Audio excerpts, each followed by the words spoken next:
Welcome to the recovering addict. Hey, what you guys were just hold on, let me rock my mask just for a little bit. Just for a little bit, because I really cannot breathe in this thing at all.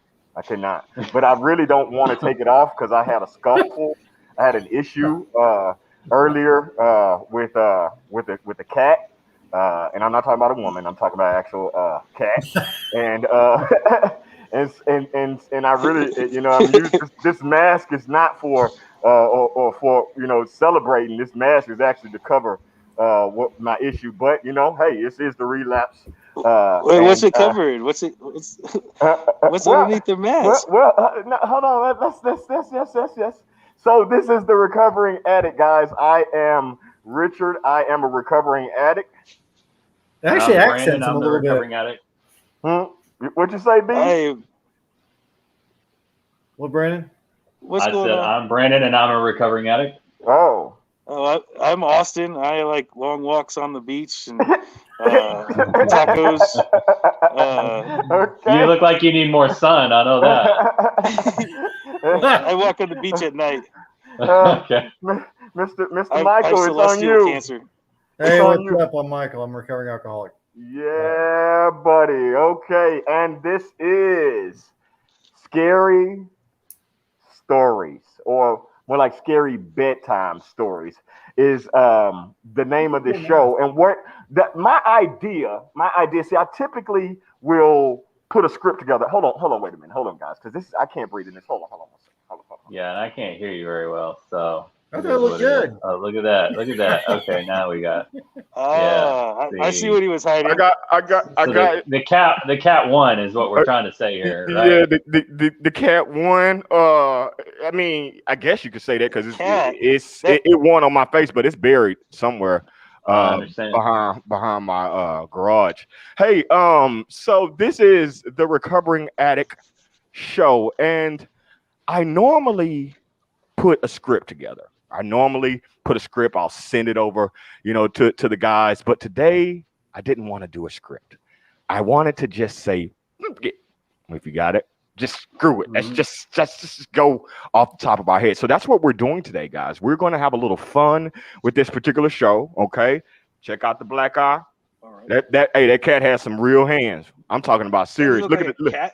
That Yeah, looks like man. a Listen, I can't tell velociraptor you. I don't. emoji. I can't tell you the truth. Okay, that's my story, and I'm sticking with it. Okay, a cat did it. All right, a A cat cat. did it. It's a big cat. It's a Uh-huh. really big cat. It was a huge cat. This is a huge I'm cat. It's like talking a about straight out Godzilla of the cat. jungle cat. Catzilla.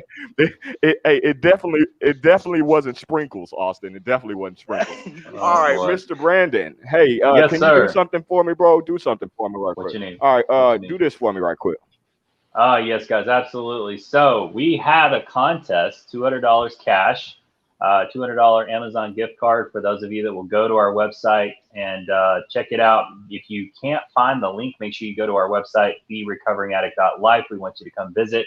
Also, go to our YouTube channel. Guys, it is so important that we get more subscribers. And listen, we're not trying to sell you something. It's not a gimmick, No, but it really helps us a lot for our right, outreach. It helps us to raise funds. It does all kinds of things. So even though it right. may not seem like much, we ask you to please go do that. And by the way, Rich, I did have something I wanted to say.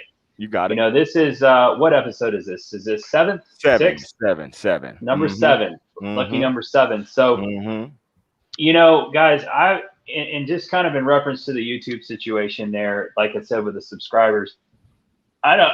I know it's kind of hard to tell what we do, but I do want to say this: it's been a journey, and for those of you that don't know this, there has been a lot of money invested, a lot of time invested. People have volunteered their time. We've had a lot of people come on the show that have volunteered their time, gave their time away. We have Right, all kinds of people working on SEO. right. Special thank you out there to Ken, that has been one of our main guys in the financial side. We have family, friends, people that have all been a part of the process of helping us build this organization. We're in the middle of getting the paperwork squared away to help us to become an official 501c3 organization. We Woo-hoo. have a cash app out there. Mm-hmm. The recovering addict. Listen, we're not trying to just gimmickize this whole thing, but I do want to say that this costs a lot of money and a lot of time. Right. So even if you can donate your time, we are all about it, and we would love to hear from you. If you work in this kind of field of recovery, rehabilitation, we want to Right. hear from you. We want you to go to our website, send us emails.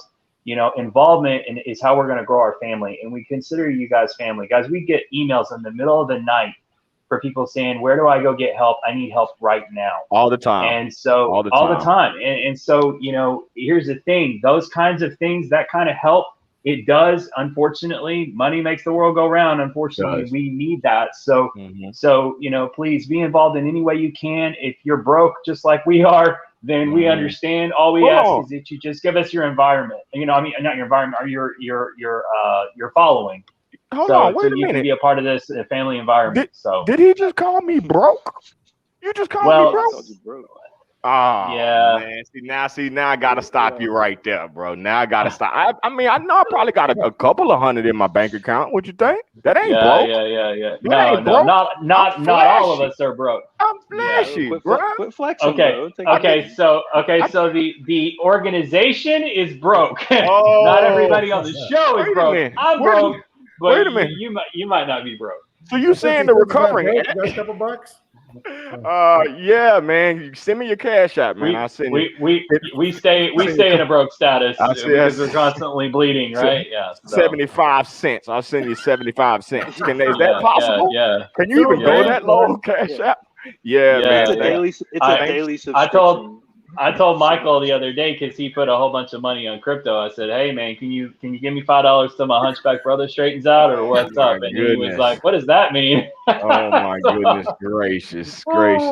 Well, so let's see here. How are we going to start this thing today, guys? I figure that we would think about our struggle with addiction, and of course, everyone knows that an addict goes through some shit. Okay. It is very tough when you're a true full-blown addict. You're going to experience some things, you're going to see some things. And that is what we wanted to bring out today. We wanted to kind of, scare some people away from addiction. Okay. But before I do that, you guys I need to talk to the audience right quick, guys. I never fully introduced Austin, and I never fully introduced Brandon. Okay, so I want to do that right now. Austin Brooks is the guy with the sapphire hat on right there. He is a longtime friend that has worked on a few projects with me in regards to music, shows. He's done a lot, and I'm thankful to have him on this particular show because he's just a producer. Like, he knows how to make things look good. He's just the man. And Brandon Friendship, I mean, y'all probably don't know, but me and Brandon Friendship's been brother. He is basically my brother from another mother, for sure. So I wanted to just basically show you guys some love. And Mr. Michael, thank you so much for hopping on the show with us today. I can't wait to get into your story, your actual story. Okay, so let's start this thing off. Let's kick it off. I could kick it off, but do you guys got any memory? Oh wait, I forgot. Hold on, wait a minute. I got a couple guys that wanted to join the show with us right quick. Hold on one second, please. Forgive me. Hey, how y'all doing over there? Hey guys, Rich, what is this? Two dead addicts decided to join the show today. Man, they're a little late to this. Well, listen, they just got here. I mean, you know what I'm saying? You can't blame it on them. They're dead. You feel me? So, Brandon, you have a story ready? A couple of stories ready? Scary stories that happened to me. You're not ready. Austin. Is that what you're asking me? Yeah, he's not ready. Let's go ahead and skip. Let's skip him. Austin. Listen, Rich. Okay, hey, listen. I see what you're doing. You're deflecting right now. What everyone wants to know is the story. What happened to your face? Oh no, El Guapo! Don't do that, El Guapo. Come on, bro. All right. That's what everyone's wanting to know. Okay. All right. So basically, I was talking some shit to the wrong person. Okay. and I was coming out of a Shell gas station, and this person pulled up and was like, "Hey, man, can I get some money to, get myself back to Oklahoma?" And I was like, "Oklahoma? You're a long way from home. Is you know what I'm saying?" So, anyways, I gave him $5, right? And he was like, "Just $5?" I was like, "Bro, beggars can't be choosy. Come on, man. Come on, bro. Seriously, $5. There you go. Say thank you."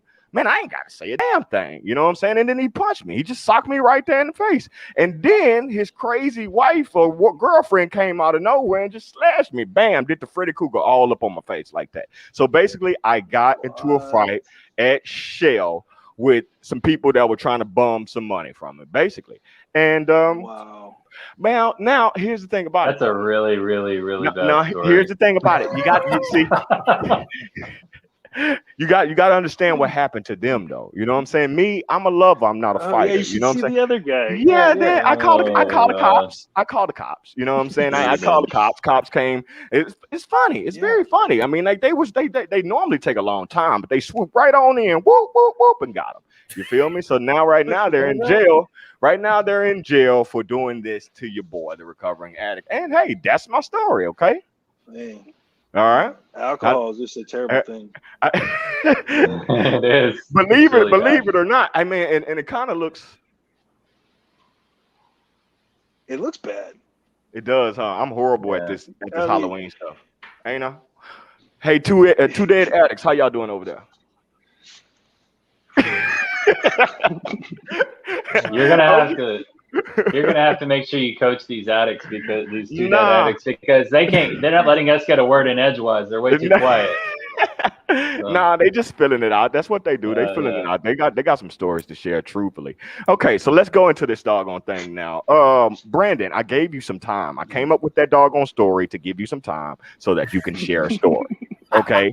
As horrible as the story was. Well, this may not be scary. This may not be scary to you guys, but this is something that happened to me in the club years ago whenever I was really messed up. Oh, shit. And for those of you that know the Dallas area, I was in the Lizard Lounge. Oh, shit. And I was all dressed to the nines. I'd gone up there. Yeah, pretty much. Yeah. So I'm out of my mind on all kinds of stuff at the time. And never had my wallet lifted in my life until I got to the Lizard Lounge. And went to the bathroom. I was barely able to stand up, and this guy lifted my wallet while I was in the bathroom. Because as soon as I walked out, I kind of tapped the back looking for my wallet. Bam, he got me while I was at the urinal. And I remember that night was a blur. And I remember I took off out of the club in the middle of the night in downtown Dallas, which is a very dangerous place, especially at that time of night. I'm like running breakneck speed, trying to be on my phone, calling Bank of America in the middle of the night, asking them to help me, shut off all my cards as fast as I could. Wasn't sure how I was going to get home. Didn't know if I had gas in my car. I mean, I was like freaking out, thought I was going to be stranded. And it was probably the scariest thing that's ever happened to me under the influence, because I didn't have all my faculties together, and I was sort of in a panic and paranoia state. So it was pretty messed up. That's probably the scariest thing that's ever happened to me.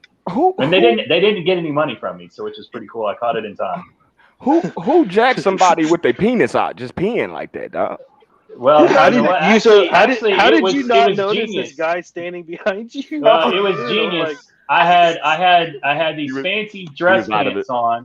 No, seriously, I had these fancy dress pants on, and when you're at the urinal, your pants are kind of loose. So he was smart enough to come up behind me and pop my wallet out of my back pocket just right without me even feeling it, because everything was hanging loose. If I'd have had my pants on and he was in like tight, I would have felt it. So he was smart enough to swoop in. Oh my God! No, not down. They were just loose around my waist. Yeah, you don't pull your pants down when you're doing the urinal. I'm not three. Come on. He's like Butters from South Park. However, I have seen that. I've seen a grown man go in and drop his pants, which is just the weirdest thing. I just darted right back out. And they're sword fighting. I don't know what was going on there, but yeah. Sword fighting and stuff. up. Huh? Oh my goodness. No. That's scary. that's super weird. I don't know. Is this Yeah, is this it is weird weird. bedtime stories or scary bedtime stories? Because that's It just was horrible. scary to me. That's why I said I Yeah, don't know if you guys would see it as scary. you're damn right. You damn. I can see you. I can see you right now making all those damn drunk, making calls to Yeah. Bank of America. You know what I'm saying? Yeah, That's not. That's not. I had to get all new IDs, everything. It was a That's mess, but that's yeah. not fun. That's not fun. Okay, well, come up with another one, and we'll get back to you. Mr. El Guapillo, you got something for me? Hey, man, what's that in the background over there, El Guapo? What's that back there behind you? License Who is that? plates. That's your girlfriend? Is that your girlfriend? Yeah. Oh, that You woman haven't met back there? her? Like, yeah. I thought y'all used to talk. Yeah, nah, you like. I see you like them old, huh? You like them cougars, huh? Because she looked like she got. I can see her wrinkles from here. Once you go gray. Oh my goodness. Okay, let's go, El Guapo. She takes those teeth out, and it's Oh, that's my something gosh. special, bro. Oh, see, this is what I want. There you go. Okay, go ahead and hit us with the story, big bro. Oh man, well, it's kind of a long story though, man. I don't know if we got time. Gosh. I don't know. Well, can you chop it up for us? Yeah, I can try to break it down for you. So, or do you? Go ahead. So, I'm on the plane. It sucks. The seating sucks. This lady next to me sucks. She's a total Karen. She pushes the attendant button like 20 times. We have to sit on the tarmac for like 3 hours. The flight's delayed, so I get another 3 hours sitting next to Kay, and she is. It's just frustrating. Like I'm just trying to get to my Airbnb.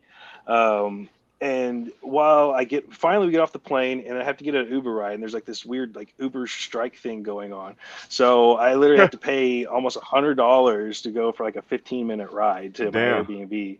Yeah. But I had no other choice. So, whatever, we go. Yeah. So we get to the house, and then I grab my bags out, and the Uber guy just speeds off. So he does what? Thanks for making sure I got. He just takes off, Yeah. So like I get all my stuff out of the car, and so I'm over here struggling trying to get into the gate, trying to push in the keys and everything like that, and push the button, and I'm just struggling with it. I'm getting so frustrated. I'm about to call the owner of the property. Yeah. And as I finally I get the code, I push it in, like a gate opens, and there's this extremely detailed note of instructions. It's like how to get in the back gate, like stay on the path, like don't disturb the neighbors. The key for the glass doors is on the top. Lock it when you leave. Don't disturb the neighbors. Like I said it twice.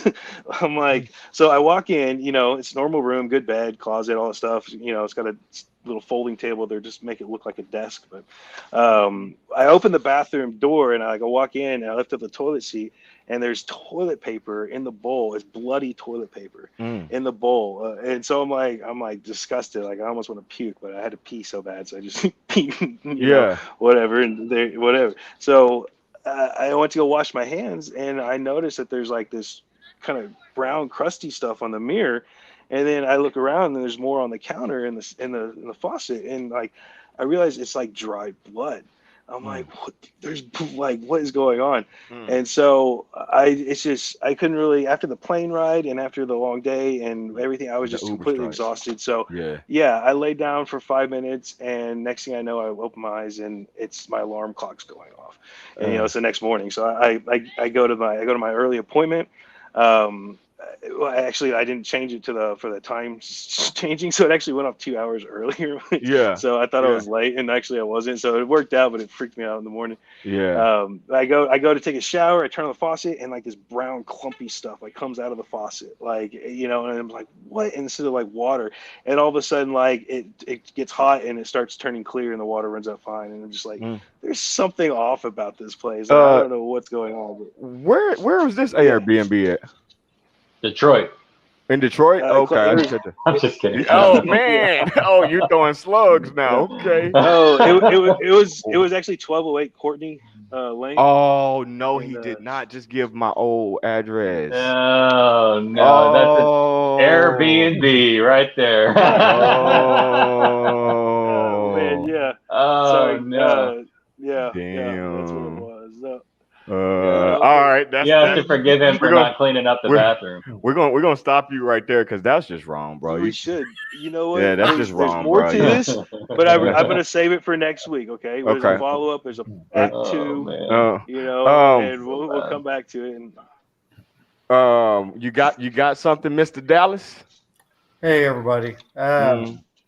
You know, and this one comes to mind. It was actually, I'd gotten sober at this point, but I hadn't really changed anything in my life, if you will.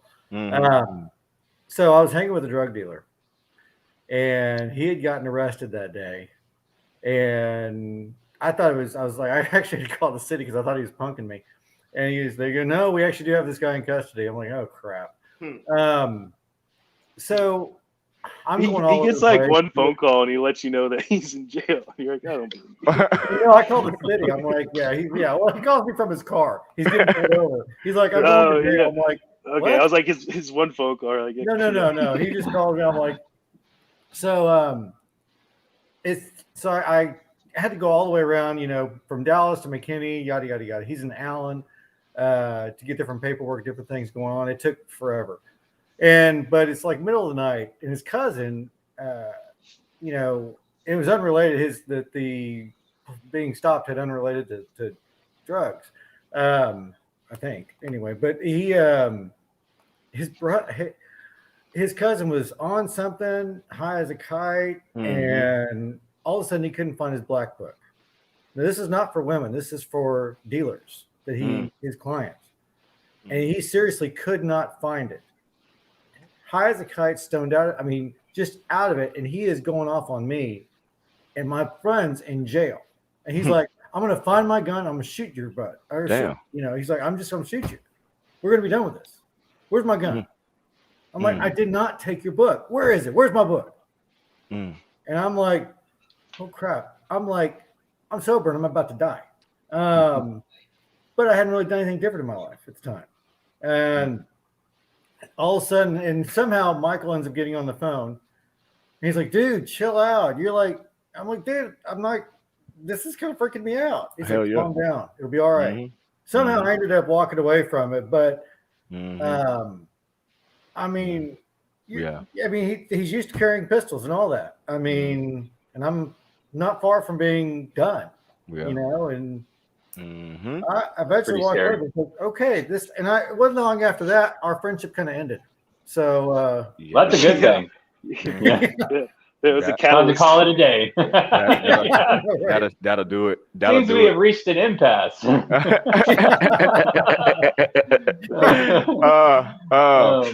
Okay, so let's see who. Oh, the Two Dead Addicts. Y'all got a story? They did. Yeah, buddy. Nah, no stories from the day. Okay, all right. We'll get back to you guys, Two Dead Addicts. Let me see if I can conjure up one now, something that's real instead of me talking about how I got my ass whooped at a doggone Shell and shit. Yeah. So, of course, I was. Can I say fucked up on the show? I don't think you just did. Okay. All right then. Yes, I was totally out of it. And I was with my ex-girlfriend and another friend. And me, him, and her, we met this girl at the club, and this girl had a hotel. So all three of us go back to the hotel with her. We're in the hotel, and we, you know, just chilling, having a good time, relaxing, playing music, getting even more fucked up. And out of nowhere, we get this knock on the door, and the girl says, "Oh shit, I think that's my boyfriend."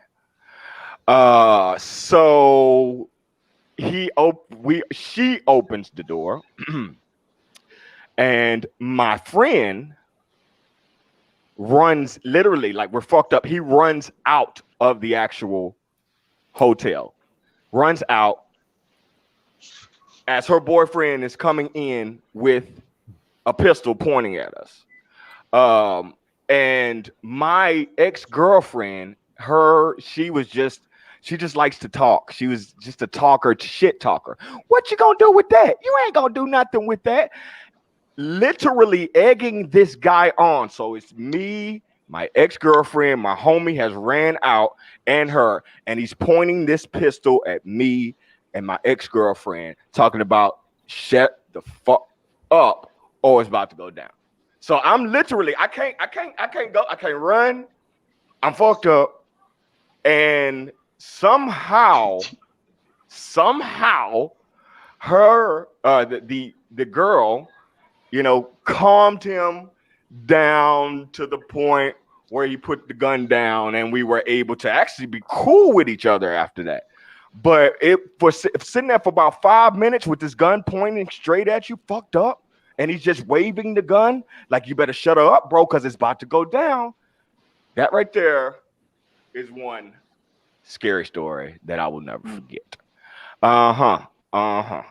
So that being said, guys, if you're watching this show and you have a story in regards to addiction, or just a scary story period, or just a story period, hey, share it on our feed, and we will share it here on the show right now. Let's get back into this thing. So, overdosing. I don't know, Michael, alcohol was your thing, right? Mm-hmm. So I don't think anybody can overdose on alcohol. Is that possible? No. Yes. But is it? Absolutely. Really? I actually did come close to that one time. Really? Yeah, How? I in fact, blood poisoning, basically.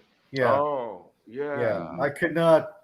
Yeah. I don't know if we're one together right now, but yeah, I've had it to where I came close. I don't know how close I was, aside from the fact that I ended up in a blackout and then woke up or came to, I want to say an hour later, 2 hours later, whatever it was. Mm-hmm. But yeah, I did an experiment that didn't go exactly how I expected. I knew I would get drunk. I just didn't expect it to go quite severe. So, Brandon, you have overdosed? Come pretty close, yeah. Come pretty close. Two or three times where I've been it's very on the edge. overdosing is growing in society. I actually was taken to the hospital a few times for being right there on the edge of overdosing. So I got to that point where, like, I literally could not move, heart beating fast, can't move, and shaking and shivering and stuff. So what they did, this has happened a few times. They took me to the actual ER. I had friends take me to the ER, and they pumped me in, some fluids in me. I do remember one time I was dating, and a lot of my stories have ex-girlfriends in them. I have a lot of ex-girlfriends. That sucks. Anyways, I remember one time. He speaks the truth. I remember this is when the real scary story starts. Yeah. Oh yeah, I know. Hey. Yeah, I had a friend or an ex-girlfriend or whatever when we started, and this is when I was in religion hard. I was in it hard, and we started dating, and she took me up to one of her friends. The friend took me to the hospital where one of her friends was laying, and the girl had been in this particular coma for I think 2 weeks. No, more like 7 days or something like that. And we're in there praying for her, and she had popped a bunch of pills and actually tried to kill herself. I don't know if she made it, because after that particular incident, after us going up there, me and the ex-girlfriend broke up, and I don't know if the girl made it or not, but it was an eye-opening thing to me to see somebody in that particular state, in that coma, and can't do anything about it. That'll change some things, even though it didn't. I still was doing my own thing, but yeah. So Austin, we're talking about overdosing. Have you ever overdosed? No, I haven't. You know anybody who ever overdosed? Yeah, I know someone that committed suicide. I found someone that committed suicide by overdose on purpose, though. Like On they had a purpose. note and everything. Wow. Yeah, it was. Yeah, Yeah. I remember. it was like You remember, a Rich? last hoorah type thing, you know. Mm-hmm. Go ahead, Rich, you B. remember? You remember? Actually, you and I were there for this one. Speaking of ex-girlfriends, Mm-hmm. you remember the one day we were roommates and we came home and I was dating that girl. Mm-hmm. And Oh yeah. yeah. So I don't even remember this girl's name. If you're watching, I'm sorry for outing you, but yeah, this was years ago. But okay, so this girl that I was seeing, I actually back in the day I went into the hospital because and they had me on suicide watch Mm-hmm. because I was going through a whole bunch of stuff. This was years ago. Well, they had interviewed me and brought officers in, and they were like, hey, we have to ask you some questions because I had gone in there under like severe depression and everything. And they, of course, by law, they have to ask you all these questions. They're like, do you want to kill yourself? I said, no, I don't want to kill myself. So I thought, well, this is a weird formality, but that's just something they have to do by law. So, but they wanted to hold me there in this rehabilitation center over in Hearst. So I'm sitting there and this chick walks by and she's there. And I didn't know she was committed there, but she was there. And she and I started talking. We ended up exchanging numbers. And when she got out and I got out, we started dating. But I didn't It was a know how committed relationship. no, I didn't know how messed up this girl was. Like she Toxic. was bad messed up. It was horrible. Mm-hmm. And I had prescription drugs, and she come to find out she was dating me to get to my prescription. Mm-hmm. And so Rich, I had gone to sleep and taken a nap, and Rich walks in, and he was away from the house at the time. He walks in and wakes me up out of a dead sleep and is like, bro, what happened? And I was like, what are you talking about? And he goes, come here. And so he walks me into the kitchen, and the kitchen looks like a freaking tornado. Like somebody had started cooking brownies. Yeah. But they didn't, they poured the eggs.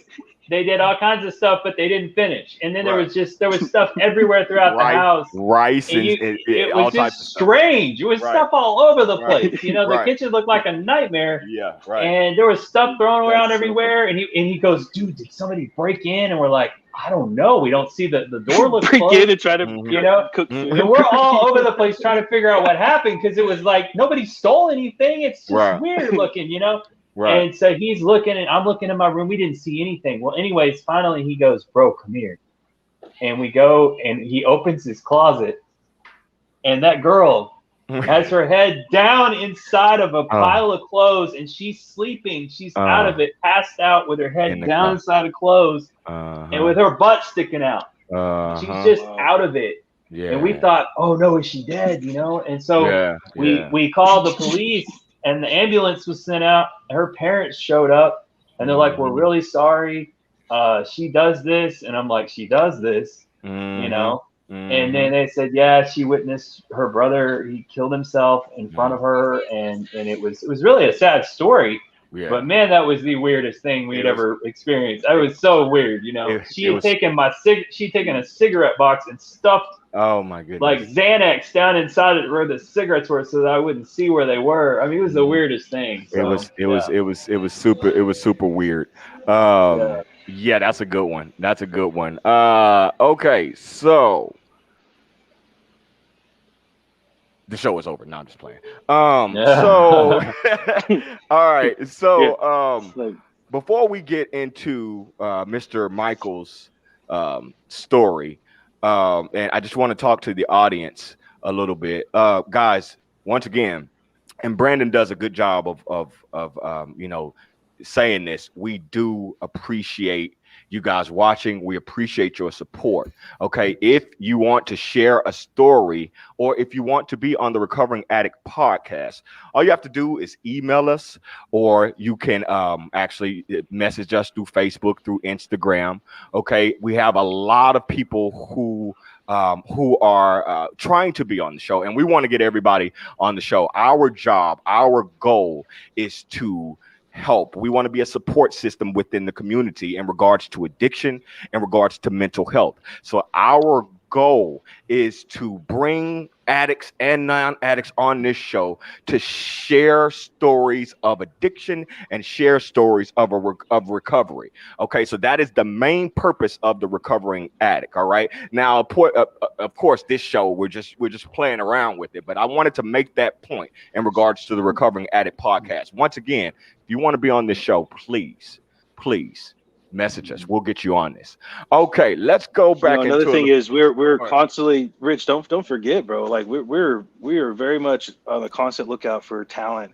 That has to do with anything from graphic design to animation to CGI stuff to. We are looking to partner with some people to help some of these projects we have going on, and we just. Basically, the best way to do it is to bring everyone up with you as you grow. So we want to bring some people up with us as we grow, and we need some help. So if you have a talent, if you are a superstar at something, please let us know what it is, and we'll see if we can collaborate. For sure. Let's okay. All right. So let's go back into some questions because I had pulled some questions out. Favorite Halloween candy back in the day. Did y'all eat candy corns? No. Y'all didn't eat candy corn. There. Did you eat candy corn, Brandon? That's more of like no. Barely, no, I didn't like y'all them. Didn't? Really? Oh my goodness. I couldn't stand it. It's like something if you go to like it's like you go to your aunt's house and there's always a bowl by the door or something, but like it's never. Yeah, and I couldn't stand it. I don't know why people would pass those things out. They're so disgusting. Candy corn. What's your favorite candy? They taste stale starting out. Candy corn. Hold on, you like candy corn, Dallas? I'm good with that. I'm good with candy corn. Oh no, come on, man. I don't know what that is, but it can't be candy. That's something else. Yeah, bro. I like Reese's. Okay, half the stuff you ingest is not food. I understand this. This is straight sugar. You're gonna take issue with the candy corn. Candy corn should be an abomination. Favorite candy. Favorite candy. What is it? So my favorite candy is not candy corn. I think Reese's. Like no. You guys remember? Stuff? I mean, you guys remember Juicefuls back in the day? That was my favorite candy. You remember Juicefuls? What is that? They were called Juicefuls. They were these like hard candies that had a real fruit juice in the center, and oh my god, they were good. I could eat those things till I was sick to the stomach. You remember the little strawberry ones with the green top on them? They were I love those too. I love that kind of candy. They couldn't have been that good because neither one of us know what it is, bro. They ain't that popular. I guess I like candy, bro. Like I feel like I would have heard of it. Exactly. Like they sound like they had a limited time on the shelf, and they was like, "Nah, we got to pull these out." Quite a few years. A few years. Yeah, they wasn't that good. It does sound like some stuff you would eat. Okay. Let's see here. Let's continue on. All right. So I got another question. Favorite superhero movie. Yeah. The Dark Knight is definitely mine. Yeah, y'all. The Green Hornet. What? Oh my God, you would. Hold on, wait a minute. Did you just really disrespect the show like that? Okay. Cut his feed. I gotta top the Dark Knight. I'm not top the Dark Knight.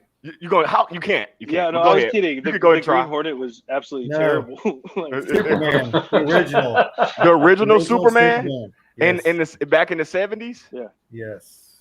When they basically didn't have much CGI, and whenever he looked like he was flying, like you could literally see the rope. Hey, it's legit. They were real deal back then. Oh, Brandon, which is yours? And Brandon, you cannot take mine because I know you were about to say The Dark Knight. You made it very difficult on me. Like I know. That. But I'd say Deadpool. Nice. El Guapo, come on, man. Don't do the Green Hornet stuff again, bro. What you got? Come on, bro. Come on, bro. Man, no. Don't you say Deadpool too, because that's not fair. I mean, you got a bunch. You got Endgame out there. Go ahead. No, so any Avengers were like awesome. All of them. But Endgame really was the one. Watching like those. Endgame was good. Yeah, but Yeah, all of those. I could pretty much sit down and watch any of those anytime. Like, I like and those a lot. so what y'all telling me is that the Dark Knight don't top all of them. That's what you're saying. I know y'all know that. Oh, I mean, come on. it's good. Okay. It doesn't top that. No. So check this out. Let me show you how I know it. But the Joker has topped everything. No, but it it's hasn't. not what you could call it. Performance-wise, that's. I mean, there's nothing wait, are you better talking? than the Joker. Wait, hold on. Which one are you talking about? He's talking about Jacqueline Phoenix. Walking Phoenix. Yeah, yes. Oh, I said Jacqueline. Jacqueline. Jacqueline Phoenix. Joaquin Phoenix. Joaquin Phoenix. Yeah. My bad. Hey man, I said there's not how a better it looks. performance than that. I said no. Wait, hold on. Wait. Now we're getting serious right now. Okay. But that's a villain though. So. No. Joaquin Phoenix Joker was great, but I still kind of put Heath Ledger's Joker like right a little bit on the top of that, just a little bit. Now Joaquin made it his own. I was way more entertained. I was way more entertained by the Dark Knight with Heath Ledger's Joker. Like, dude, the other one, Joaquin, he did a great job, but it was at the same time it was kind of depressing. Like, it was like, man, okay, I get where he's coming from, but now I kind of wanted to see the rest. Like, I wanted to see him. Besides start that riot there at the end, I wanted a lot more, and it was all just like story. Mm-hmm. So okay, all right. Well, I got you. Well, check this out. Before we get into his story, okay, I was thinking about this, and I was thinking about dreams, okay, and Brandon, we were talking about this earlier, and I was like, do I really want to bring this up on the show? Should I? Can I? No, I really don't think it fits. No, I mean, I think you should save it. Save it for the next one. Oh, it doesn't fit. That's after party stuff right there, bro. Oh my god! Keep it family show, dude. Keep it. It is. It is. It is not. It is not. God, God love you. It's not family. That's after party. Listen. We are in a couple of shows. We have an episode, and it's going to be about sex addiction. And made that is going to be a real serious show. We're going to get that does need to be in that, and we will. That needs to be in that one. Damn! Yes, I was excited about sharing it. Okay, well, hey, let's go ahead and get back into the actual stories. Then, all right, Mr. Dallas, I'm gonna ask you a couple of questions. Okay. Yeah. When did your addiction take hold and you knew that, man, I'm an addict and I need to do something about, my addiction. I need to go into recovery. When did you notice that? Well, that's it's a good question. So, I had started drinking when I was 13, but it wasn't like daily drinking, right? I would say I knew I started having an issue in my late teens. Because I was working a graveyard shift, and I would, I basically said I had 2 happy hours because I'd get home in the morning and drink to go to sleep, and then I'd wake up in the afternoon, have a few beers, and so I kind of noticed it a little bit. I would rationalize saying I'm young, it's no big deal. I could stop if I wanted to. I think inside of me, I knew I was something off just because of my thinking and how I handled. And then I was probably, I rationalized a lot. If I really got honest with myself, I'd say I had issues going on early in my mid-teens. Really? I didn't. It was stuff I never wanted to admit. Right. I was like, I'll figure it out. It's going to work itself out. Right. I'm a kid, whatever. Right. And then I helped a friend of mine. What really kind of hit the skids about 6 months before I think it was probably 6 months before I got sober. I helped a friend of mine move, and he had like a case and a half of beer in this cooler, and I was only helping him out for about a couple hours each night. And then on like the 5th day, I'm like going for another beer. And I'm like, where's all the beer? He goes, you drank it all. Wow. And I realized I'm helping him move, and I am still able to consume basically in a day and a half time, case and a half of beer. Yeah. Without thinking, like water. Yeah. Yeah. And so that definitely put an alert. Yeah.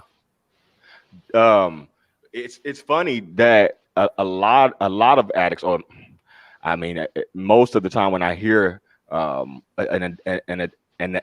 addict share their story, they always point out that they were in denial for a certain time before recovery. Right. It happened, of course, with me. I was in denial for a long time. Like, I did not understand how addicted I was at the beginning of my addiction. Right.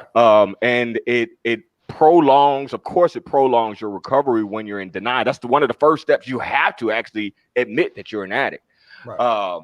So yeah, I mean, and I believe that if more people would actually do what we're doing, we're bringing it to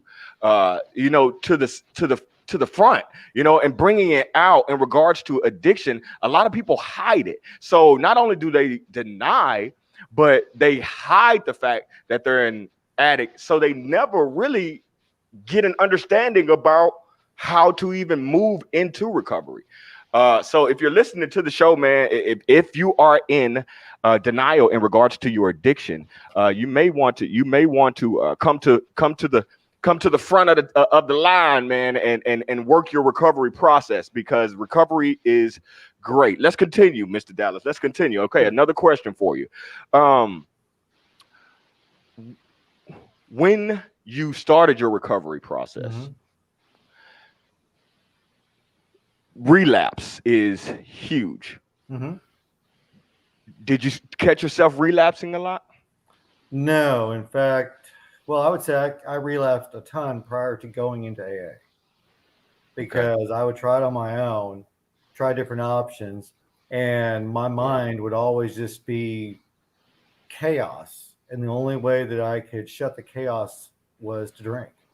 And when I got into AA, I mean, you hear about people relapsing all the time. I mean, I'd be sharing a meeting months in, and people would, here, I need a chip. Right. And people that I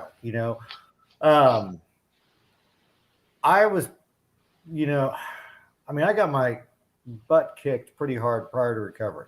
The short clip of my life was my dad passed before I was a year old. My mother had married a raging alcoholic from age 9 to 22, and I went through a lot of abuse, except for sexual, prior to coming in the doors. So when I came in, I was just ripped apart.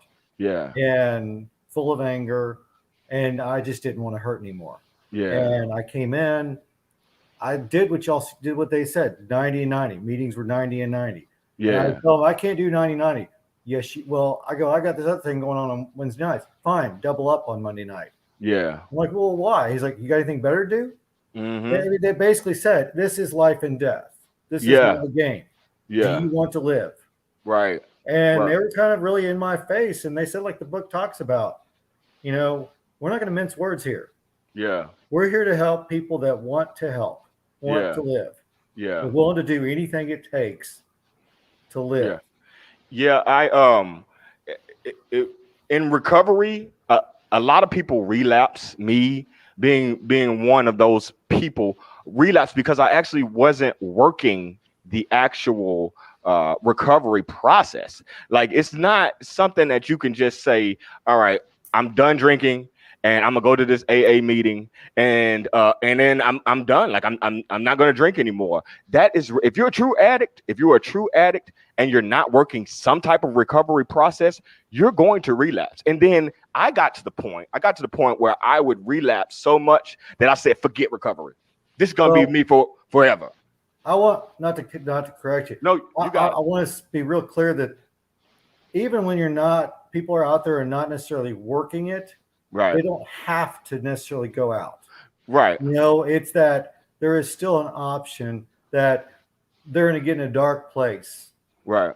And prior to that, picking up the phone and saying, I'm not doing good. That and it's picking up the phone going, yeah, I've been working this deal for, it doesn't matter how long. Could be 6 months, could be 6 years. And I'm struggling. Yeah. And because I got in a minor dark place last year, at the end of last year, and I reached out to a friend of mine. Yeah. And he's like, okay, let's start get your butt back to meetings, on a physical meeting. So there's always the option. You don't have to. No, you don't have to. No. So No, me personally, like this show is a part of my recovery process. I believe that's why I came up with Right. the idea for the recovering addict. I felt like, okay, I wanted to take me going to AA, going to NA. I wanted to take it a step higher than that, Right. and literally, share my story along with other addicts. That's basically we're doing what people do in Right. AA, in NA. You know what I'm saying? And so this is a part of me working my recovery. This particular show has helped me in my Absolutely. recovery.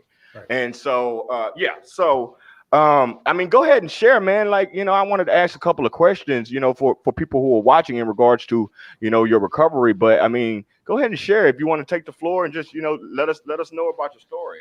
Um, you know, for me, I mean, the short version of my story really is I hit the skids. Yeah. There was nobody left. Someone had 12-stepped me. I call 12-stepping when people who've got experience in recovery, and then I was at work and they took me aside and said, "We think you have a problem." Yeah. And because I had gone to a bowling tournament, and I mean, they knew I drank. I didn't really hide that necessarily, but who doesn't drink? Whatever. Right. And I made it. I got completely smashed, and they saw that smash, and there were people like, I mean, I had a hard time finding the keyhole on my car to get my key and unlock the vehicle. This is before we had remotes. Yeah. So Yeah. I'm like, crap. Okay. And I drove and I made it to my house. I mean, you're talking normally a 45-minute drive, made it to the house in about 20 minutes. Mm-hmm. And because I had to be there to take care of some family, and I was so out of my mind, I passed out on the couch. And then, I when I realized I hit a bottom of, I was driving home because someone said that a friend of theirs died in a blaze because he was drunk. He lit a cigar and the couch burned up around him. Wow. And so I had driven home completely smashed, probably from, if you know Dallas, from 635 and Adelia to Carrollton, which is not a small commute. Mm-mm. And it was raining out. And my bottom was, I went through, I got into Carrollton, coming over a hill, and I'd been to Al-Anon earlier that year, and I was like, okay, I went to Al-Anon. They go, don't you need to be in the other meeting? I'm like, no, I'm good. Went to Al-Anon. They kind of pissed me off because it seemed like they were talking about me. And so I went in, I blew the light, because if I hit the brakes, I probably would have rolled my car and hit the other person, because I was coming over a hill and I could not stop. And I blew the light, and I had the word powerlessness hit me going through that light. I'm, oh, where did I hear that? I get home, I try to cook something, and I almost start a fire because the oven started, the fire alarm went off. Yeah. And the next day I tried drinking a few beers, and there was a game on, and I started feeling like maybe there's a problem. Maybe it really has gotten bad, and I was just in a horrible spot. And I'm like, okay, if they win the game, I'll finish the beer. If they don't, I'll dump it. If I have a problem with that, I'll go to a meeting. And I did. I went to a meeting. They lost the game. Pissed me off. Yeah. And my first sponsor was pretty rough with me to some extent, I would say, just from the standpoint that I came in there thinking I'm all that in a bag of chips. I just need a little problem. I just have a problem with not drinking. Right. I'll stop drinking, everything's going to be normal again. Alcoholism is extremely complex, and so he was like 90 and 90. He didn't really care about my feelings. He's like, I'm here to help save your life.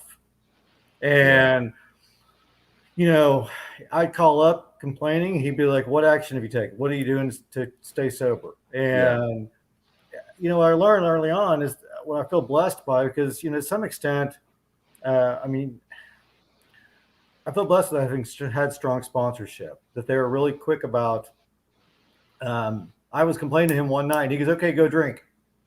I'm like, what? He goes, then go be of service.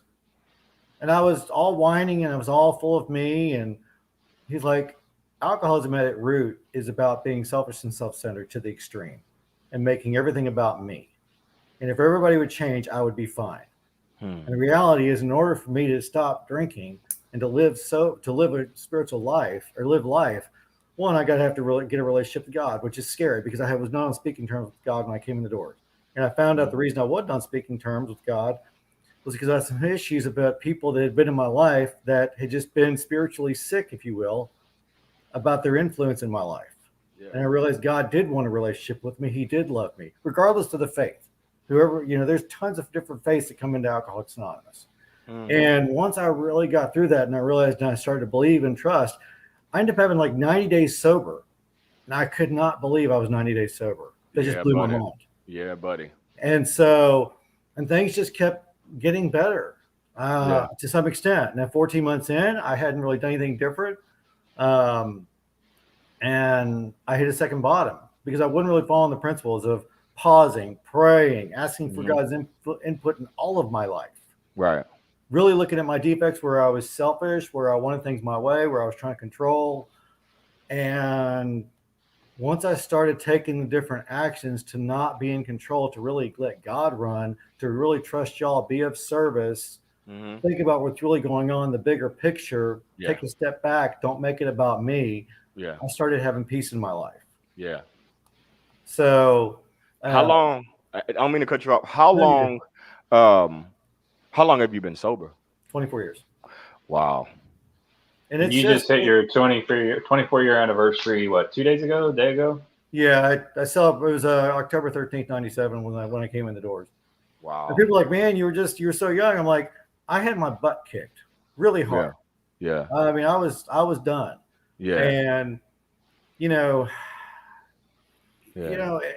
I see people come in, and sometimes people they're sent by the courts, so they don't take it serious. And sometimes, people joked with me when I first came in saying, man, you got it easy compared to how we had it back in the 70s and 60s, 50 or 50, whatever, because they were really dry about, we are here to save lives. If you're not interested, tear your ass and go get more. Yeah. They were not playing around. And I see sometimes today, I mean, that sometimes, people come in, whether court order, whatever, and they just don't take it real serious. Right. And either you're done or you're not done. If you're really done and you're willing to do the work. And one of the things that did work for me was I prayed for the willingness to do what I don't want to do. Yeah. Because the steps go against how I want to live life to some extent. I'm selfish. Yeah. And when I start praying for the willingness to do what I don't want to do, I became teachable and realized I didn't know how to live life. God forbid like when I'm talking to Brandon offline, God forbid I come to Brandon and tell him I'm scared about something. Tell him I don't understand something. How do I handle the situation? I'm a man or whatever. I should be able to handle it. And it was a lot of breaking down and figuring stuff, asking for y'all, really letting people see me. I was afraid of showing y'all really who I am because I was afraid you were going to reject me because I rejected myself for the longest time. And the big thing for me was really getting honest with y'all about who I am and letting you get to know me when I didn't even know me. It was scary growing up in public. I'm telling y'all stuff that I don't understand that's going on in my head. And as I did that, I felt relief from the disease. And I felt like man, I'm actually breathing, and I feel that release and that pressure, and I didn't have the need to drink. So, anyway, I have a question for you. Go ahead, Michael. Have you noticed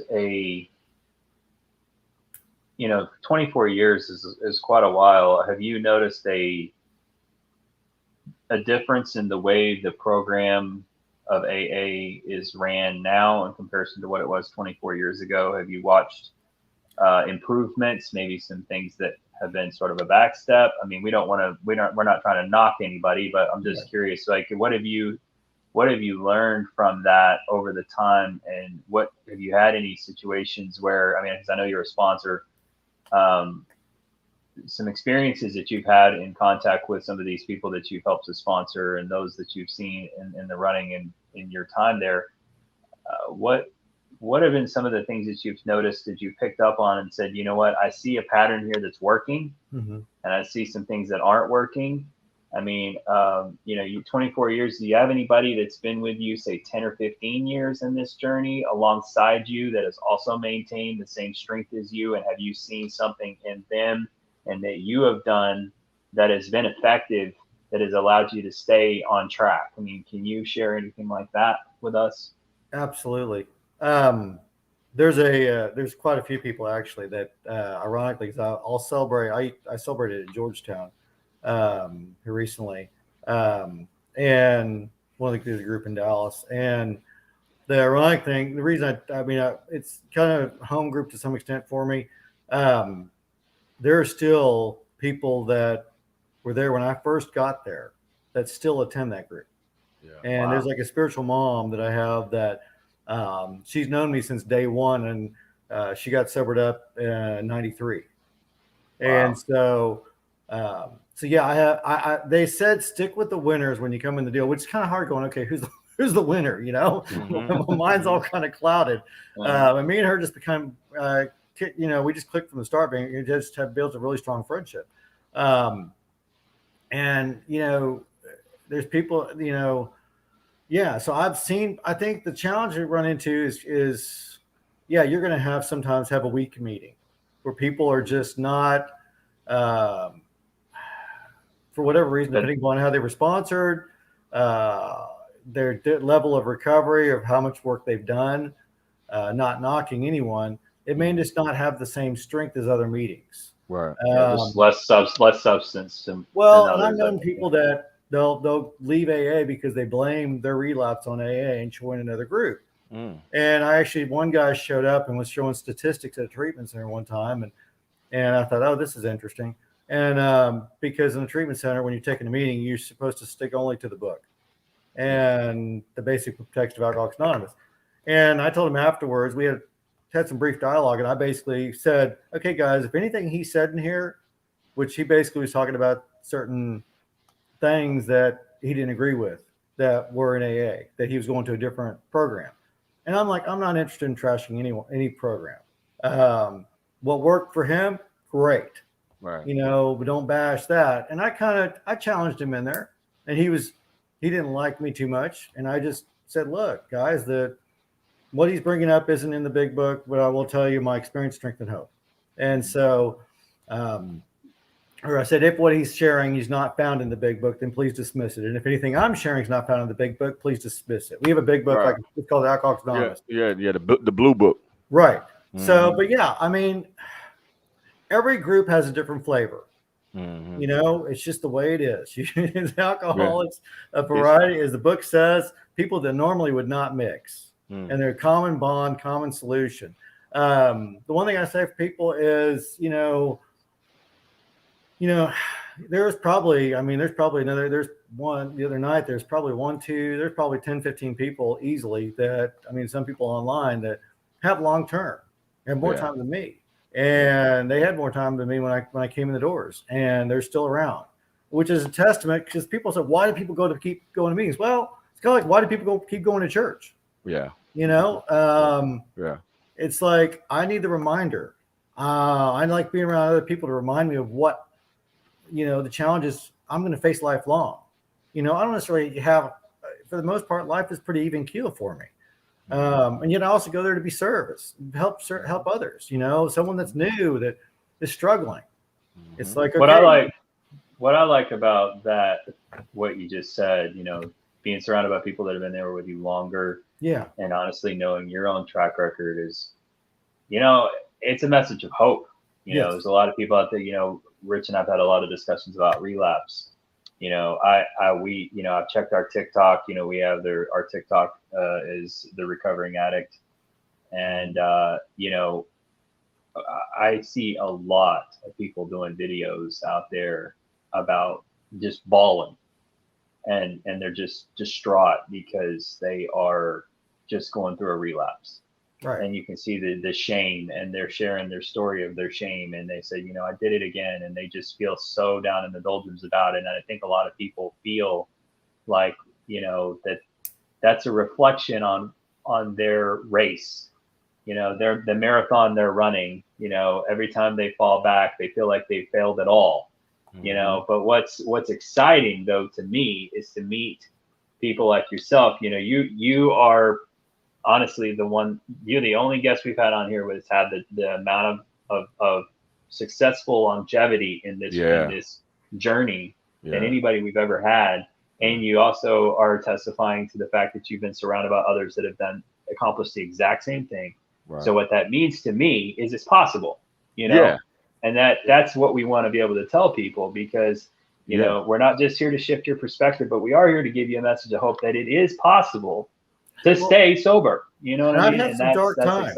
I've had dark times. And for sure, absolutely. I'm sure that journey has not been a smooth ball, full ball of cherries. But see, this is what the Recovering Addict podcast is about. I mean, we, of course, we get on here and we try to have a good time, make it entertaining, and we, play with each other and stuff like that. But what you just shared, Michael, is the substance of this particular show. And that's the type of stuff that puts fuel, it lets people who are watching, who are addicts, it just, gives them some hope. If he can do it, I can do it. And that's what this show is about, man. It's like, so that's why I'm just sitting here listening, just soaking in for, you say 24 years of sobriety. It was hilarious. There was a lady at treatment center. I remember she was having the hardest time getting sober. I'll never forget. Because me and my sponsor, we were there, and she's like, well, if I get a year, will y'all be there? We're like, sure. And she showed up one time, I'll never forget, walking her up the steps. She's drunk as a skunk. And she drove into the meeting, walked her up the steps, walked her in, sat her down in the meeting. And then I left. And a year later, she'd had like 2 heart attacks, and she was celebrating 1 year. Probably was like, mid-50s maybe? Yeah. And I don't care how long it takes you to get there, just get there. Just get there. And then, there's no shame, while relapse doesn't have to happen, it does happen for people. Yes, and it does. Yeah. It's like, I'm human, Right. Just because I didn't drink doesn't mean I don't have other flaws. Right. And that's just realized, I knew a guy here recently that he had 20 plus years, and he's back around, and he's been back for several years now. He's probably one of the most humble guys, and he came back. He messed up, he came back, and he owned it. And that gives me hope. Yeah, that's that right there.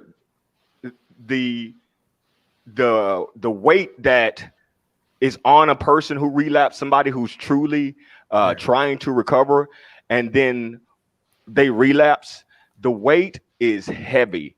I know it's heavy, and it's almost like you like I'm sure some people got to the point where I started to doubt the fact that I would ever be able to recover. Right. You know what I'm saying? It's like, and the more you relapse, it gives you strength because because you made it through it. Hey, I can keep on fighting. But at the same time, mentally, it will mess with your psyche. You know what I'm saying? And so relapse. Go ahead. I don't know that I have another sobering up in me. So that's part of what keeps me motivated to stick around. Plus, about 15 months into the deal, when I started doing things different, and my first sponsor sort of fired me. Long story, but I just wasn't doing anything he suggested. He said, okay, figure it out for yourself. And I set out to prove this deal didn't work, that I could not have the peace that everybody else had. And I started taking the little actions, the little suggestions, and I got a little tiny bit of peace that I could not deny. And for the next 2.5 years, I was doing 90 and 90. I was doing Al-Anon. I was doing therapy. And there's also an outside group that I was doing, men's circle that I was doing once a week. So I basically spent probably 40 hours a week in recovery minimum. Yeah. And for the next 2.5 years, and people think, really have to do that much work. Well, everybody's situation is different. Yeah. Yeah. Do what it takes for you to get where you want to be. Yeah. Where you feel like God's leading you. Right. To have that peace. Don't stop. We say expect a miracle. Don't stop before the miracle. Right. Lean in. It's going to be uncomfortable, but you're not alone. You are never, ever alone. Yeah. People have to realize there's thousands, there's millions of other recovering alcoholics alongside, or billions probably at this point, alongside that person helping. And it's been so crazy with the Zoom thing, how you meet people from other countries that come in and talk, and you hear their story, you hear their experience, Strict and Hope. That's the beautiful thing about it. And it's I hear people who say, oh, it's a cult. Okay, sorry. Last time I checked, it's not like people are stalking me. They literally just say, if you want what we have, do what we're doing. You want to come alongside. And there's no pressure. It's like they just want to love on you. And that's it. It's that. Anyway, so we're gonna pause for a minute. For just a quick second. Sure. Just to do a quick commercial, right quick. Let's see here. YouTube. Hello, guys. Hello, audience out there. Those that are watching, please go subscribe to our channel, the Recovering Addict Podcast. And if and when you do subscribe, you are instantly in this contest right here. Every 500 subscribers that we get, we're going to pick a lucky winner to get either $200 of cash or $200 Amazon gift card. You choose, whatever you choose. Giveaway every 500 subscribers. Guys, go subscribe. Let's get back into this thing right now because this is some good stuff, Dallas. Yeah. Why the name Dallas? Where did the name Dallas come from? Brandon knows. So we have other social media group that we're a part of that I started back in January, and we have people from all over the world. And so one of the guys, his name's Carl. He's out in England, and so he kind of like has nicknames for people, and so he started calling him Dallas because it's sort of across the ocean thing. He's trying to. He identifies everybody based on geographic a lot of times. I think I put down Dallas. Like we were talking one day, I'm like, I don't feel like putting down Michael. I'm just going to put down Dallas. And next thing I know, it's like he starts calling me Dallas. It's like, no, I think the one thing I like to impress upon people, because I do sponsor people and work with them, and it's like I said, everybody's got their different journey. Really, everybody has their own journey. And it was funny because this one guy was, this guy celebrated the other night. Just for people that are older, and I say older in the sense that I'm, 47. And this gentleman the other night, I think he was 63, I think. And he was looking forward to the fact that he's got I think 9 years at this point. I could be wrong. I think 9, but something he was saying, whatever the age, he's going to be 70 something with a certain number of years and looking forward to that. Yeah. But the fact that he started, it doesn't matter. I've seen people start at all ages. Yeah. And, God, regardless of your faith, wants to love on you. He wants to have a relationship with you. And there's one thing I like to tell people is that it's never too late for that. Right. It doesn't matter what. I've seen people with all kinds of crazy stories come in. That's the other thing. People come in and they're like, oh, I've got this deep, dark secret, and it's just blocking me, and I have all this pain. And I got to tell you, I've heard some crazy stuff. At the end of the day, half the time I could care less about what you've done. Right. My concern is your heart, and that's what I've experienced with my sponsors. Is I go, what's going on in your heart? What's going on? What caused you to do what you did? What motivated you? What were you running? What was the fear that was driving you? And they helped me dig into fear because half the time I can't figure it out. I kept drinking at my feelings because I never understood why I drank, to some extent. And then, it's like people think, okay, once you figured it out, then you're not alcoholic. Well, no, because being alcoholic, once I start, I don't have a shut off. The allergy along with the mental obsession, and I'm total. Yeah. So what I tell people is that, you clean up the past, which is great. It doesn't stop me from necessarily being alcoholic. Right. I still have the alcoholic thinking. The other day I was having some beverage. I forget what it is. I think I've got one here, but it was goofing with my head because I was drinking quite a few of them. And I'm like, okay, I need to stop for a second because it was messing with my mind. I went through 5 or 6 of them and I was like, okay, I know I'm thirsty, but okay, this is a bit much.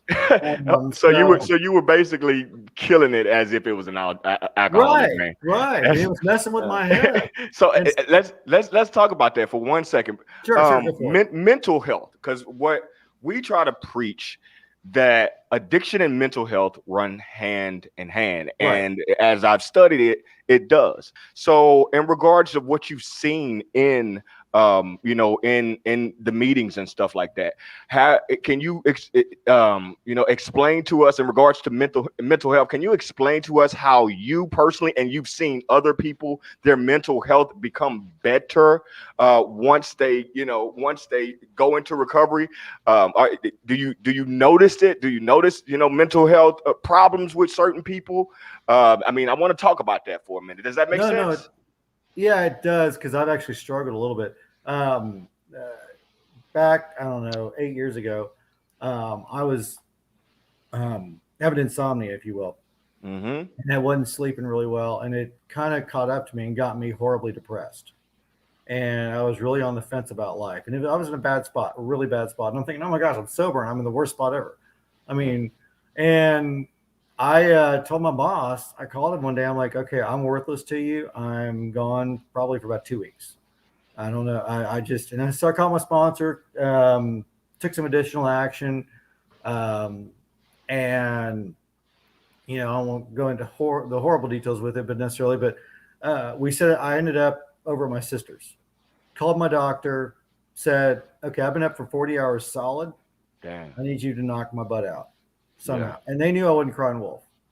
And I got in and I saw a therapist, and they said, well, look, we think you've always struggled with clinical depression to some extent, major or mild. Mm-hmm. And you probably, and it was, I took ownership of it. I think it's one thing that's big, you know, is I'll be, oh, I don't have anything. I'm good. I don't really have it that bad. Or other people have it way worse. So I can't have that issue. Right. Because they show it differently.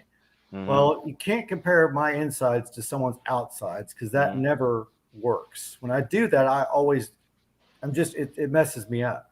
And so, because I'll think, oh, they're doing great. They're doing way much better than I am. When that person could be doing horrible on the inside, they're just showing a big facade on the outside. Yeah, it's a lot. So, and then the other thing is they're in worse shape. So I can't be that bad off. Yeah. It goes both ways. And so once I owned it and I got my sleep schedule figured out, I literally, it was kind of God coming back, because literally, I mean, I'll tell you, this disease is cunning, baffling, and powerful, and it's no joke. Yeah. And it had a really strong grip on me for a second.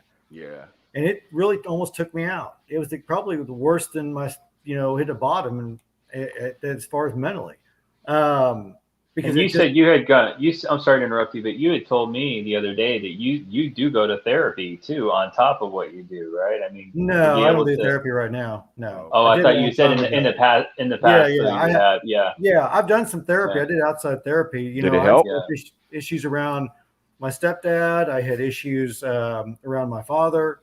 And did that give you did that bring clarity and help to get you to sort through those things? Yeah, it absolutely did. And I'll tell you, sometimes people, I've seen people go to therapy for years and years and years, and whatever, teach their own. Whatever works for each person's great. Mm-hmm. Or people say, I've been in therapy, nothing's working. It's like, therapy is work. I have to be willing to lean in and being uncomfortable and really stretch myself for therapy to be effective. And I found, I did some work outside, and it was helpful. I also did something called Mankind Project. It's called mkp.org. Not this would give a huge plug, but it was an area where it was a circle of men, where it helped me really give out. I mean, I had horrible rage, and rage that really kind of scared me. And not like I ever hurt anybody, but I'd punch walls, I'd punch this, that, the other inanimate objects, and it helped me have an outlet to help process it. And my sponsor had recommended it when I was like 18 months. So mental health is huge. It's taking ownership, not being shamed by it. Don't be shamed by mental health. That's it. That's it right there. I mean, a lot, especially men, are ashamed to go to therapy or even be associated with somebody that has a mental health problem. And that is what I believe is one of the main reasons why people are not recovering in regards to mental health, because of what's that word you use, Brandon, all the time? The stigma.